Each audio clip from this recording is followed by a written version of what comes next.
Assalamualaikum everyone, welcome back to Ajina's Kitchen. আজি মই আপোনালোকৰ কাৰণে লৈ আনিছোঁ সৰু মাছৰ এখন চৰচৰিৰ ৰেচিপি। চৰচৰি বাৰু কাৰ প্ৰিয় হয় আৰু সৰু মাছ আমি সকলোৰে প্ৰিয় হয় নহয় জানো। আৰু মোৰতো সৰু মাছৰ যিটো ৰেচিপি প্ৰিয় সেইটো আজি মই আপোনালোকৰ কাৰণে লৈ আনিছোঁ। বলক তেনেহ'লে মই ৰেচিপিটো কেনেকৈ বনালোঁ সেই আপোনালোকৰ লগত শ্বেয়াৰ কৰোঁ। আৰু এইটো ৰেচিপি আপোনালোকে কেনেকৈ বনাই খায় সেইটো মোক কমেণ্ট এটা কৰি জনাই দিব।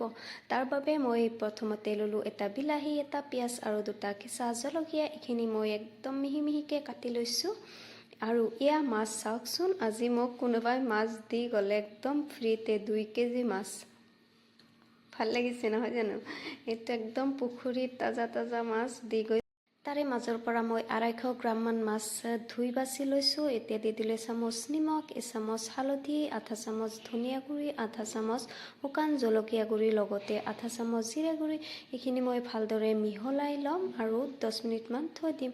কেৰাহীত এটা গৰম কৰি তাতে দি দিলোঁ 3 চামুচ মিঠাতেল, লগতে কাটি লোৱা সেইটো পিঁয়াজ আৰু দি দিছোঁ জলকীয়া দুটা আৰু লগতে আধা চামুচ চাহী জিৰা।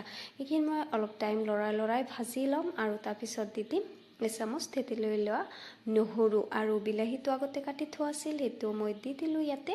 এবাৰ এইখিনি মই লৰাই ভাজি ল'ম 2 মিনিট আৰু তাৰপিছত মই মাছখিনি ইয়াতে এড কৰি দিম আৰু মাছখিনি মই 2 পৰা 3 মিনিট একেবাৰে কম জুইত মই অকণমান ভাজি ল'ম।